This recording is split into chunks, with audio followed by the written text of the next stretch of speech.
एक दिन का पुण्य। किसी आश्रम में एक साधु रहता था। काफी सालों से वह इसी आश्रम में रह रहा था। अब वह काफी वृद्ध हो चला था और वह मृत्यु को निकट महसूस कर रहा था, लेकिन संतुष्ट था कि 30 साल से उसने प्रभु का सिमरन किया है। उसके खाते में ढेर सारा पुण्य जमा है, इसलिए उसे मोक्ष मिलना तो तय ही है। एक दिन उसके ख्याल में एक स्त्री आई। स्त्री ने साधु से कहा, अपने एक दिन के पुण्य मुझे दे दो और मेरे एक दिन के पाप तुम वरण कर लो। इतना कहकर स्त्री लोप हो गई। साधु बहुत बेचैन हुआ कि इतने बरस तो स्त्री ख्याल में ना आई, अब जब अंत नजदीक है तो स्त्री ख्याल में आने लगी। फिर उसने ख्याल झटक दिया और प्रभु सुमरन में बैठ गया। स्त्री फिर से ख्याल में आई। उसने फिर से कहा कि एक दिन का पुण्य मुझे दे दो और मेरा एक दिन का पाप तुम वरण कर लो। इस बार साधु ने स्त्री को पहचानने की कोशिश की, लेकिन स्त्री का चेहरा बहुत धुंधला था। साधु से पहचाना नहीं गया। साधु अब चिंतित हो उठा कि एक दिन का पुण्य लेकर यह स्त्री क्या करेगी। हो ना हो ये स्त्री कष्ट में है, लेकिन गुरुजी ने कहा है कि आपके पुण्य ही आपकी असल पूंजी है। यह किसी को कभी मत दे बैठना, और इतनी मुश्किल से पुण्यों की कमाई होती है, यह भी दे बैठे तो मोक्ष तो गया। हो ना हो ये मुझे मोक्ष से हटाने की कोई साजिश है। साधु ने अपने गुरु के आगे अपनी चिंता जाहिर की। गुरु ने साधु को डांटा, मेरी शिक्षा का कोई असर नहीं तुझ पर। पुण्य किसी को नहीं देने होते, यही आपकी असली कमाई है। साधु ने गुरु जी को सत्य वचन कहा और फिर से प्रभु सुमरन में बैठ गया। स्त्री फिर से ख्याल में आ गई। बोली, तुम्हारा गुरु अपूर्ण है, इसे ज्ञान ही नहीं है। तुम तो आसक्ति छोड़ने का दम भरते हो। बीवी बच्चे दीन दुनिया छोड़कर तुम इस अभिमान में हो कि तुमने आसक्ति छोड़ दी है। तुमने और तुम्हारे गुरु ने तो आसक्ति को और जोर से पकड़ लिया है। किसी जरूरतमंद की मदद तक का चरित्र नहीं रहा तुम्हारा तो। साधु बहुत परेशान हो गया। वह फिर से गुरु के पास गया, स्त्री की बात बताई। गुरु ने फिर से साधु को डांटा। गुरु पर संदेह करवाकर वह तुम्हें पाप में धकेल रही है। जरूर कोई बुरी आत्मा तुम्हारे पीछे पड़ गई है। साधु अब कहाँ जाए। वह वापस लौट आया और फिर से प्रभु सुमरन में बैठ गया। स्त्री फिर ख्याल में आई। उसने फिर कहा, इतने साल तक अध्यात्म में रहकर तुम गुलाम भी बन गए हो। इतने साल के अध्ययन में तुम्हारा स्वतंत्र मत तक नहीं बन पाया। गुरु के सीमित ज्ञान में उलझ कर रह गए हो। मैं अब फिर कह रही हूँ, मुझे एक दिन का पुण्य दे दो और मेरा एक दिन का पाप वरण कर लो। मुझे किसी को मोक्ष दिलवाना है, यही प्रभु इच्छा है।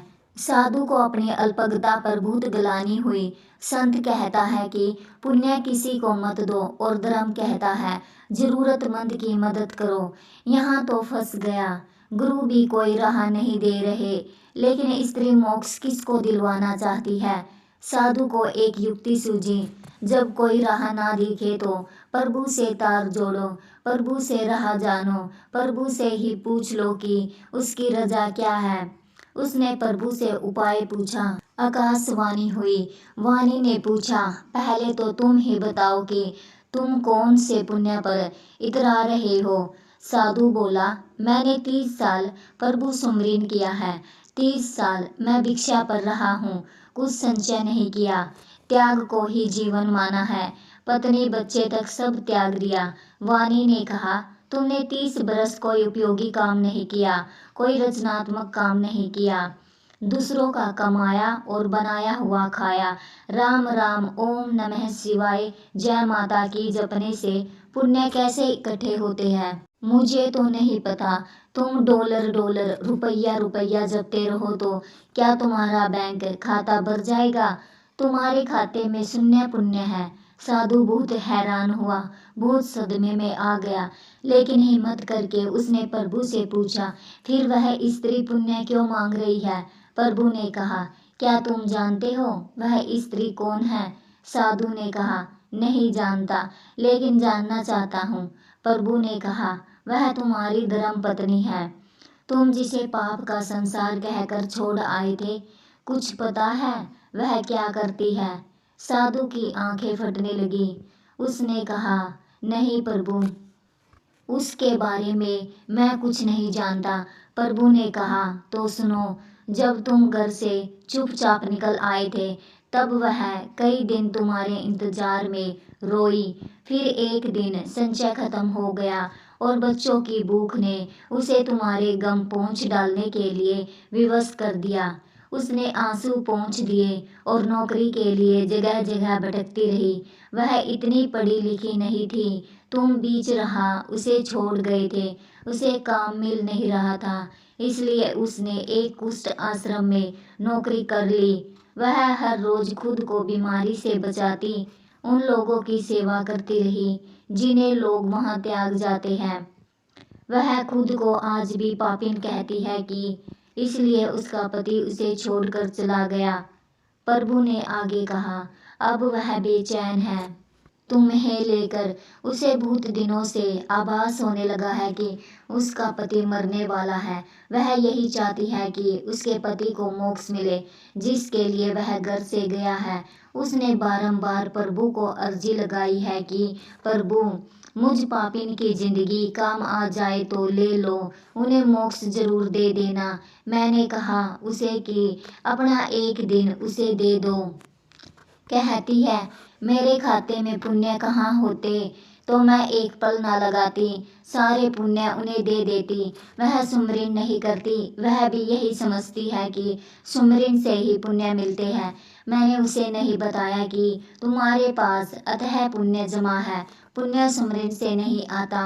मैंने उसे कहा कि एक साधु है, उससे एक दिन के पुण्य मांग लो, अपने एक दिन के पाप देकर। उसने सवाल किया कि ऐसा कौन होगा जो पाप लेकर पुण्य दे देगा। मैंने उसे आश्वासित किया कि साधु लोग ऐसे ही होते हैं। वह औरत अपने पुण्य तुम्हें दे रही थी और तुम ना जाने कौन से हिसाब किताब में पड़ गए। तुम तो साधु भी ठीक से नहीं बन पाए। तुमने कभी नहीं सोचा कि पत्नी और बच्चे कैसे होंगे, लेकिन पत्नी आज भी बेचैन है कि तुम लक्ष्य को प्राप्त हो। तुम्हारी पत्नी को कुष्ठ रोग है, वह खुद मृत्यु शैया पर है, लेकिन तुम्हारे लिए मोक्ष चाह रही है।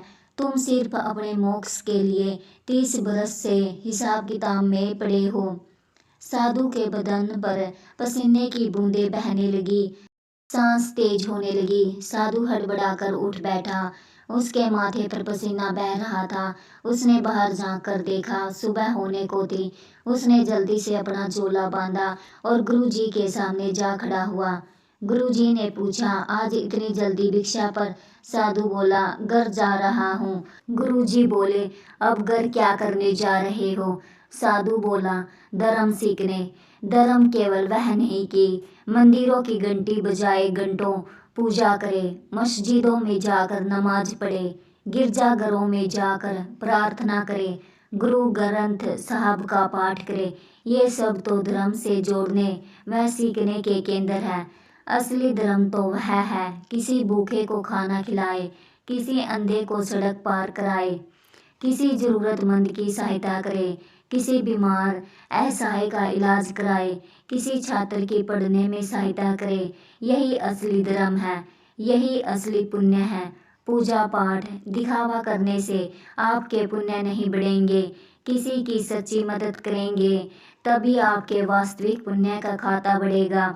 दोस्तों, अगर आपको ये कहानी पसंद आई हो तो इस वीडियो को लाइक करके चैनल को सब्सक्राइब जरूर कर लेना। राधे राधे दोस्तों।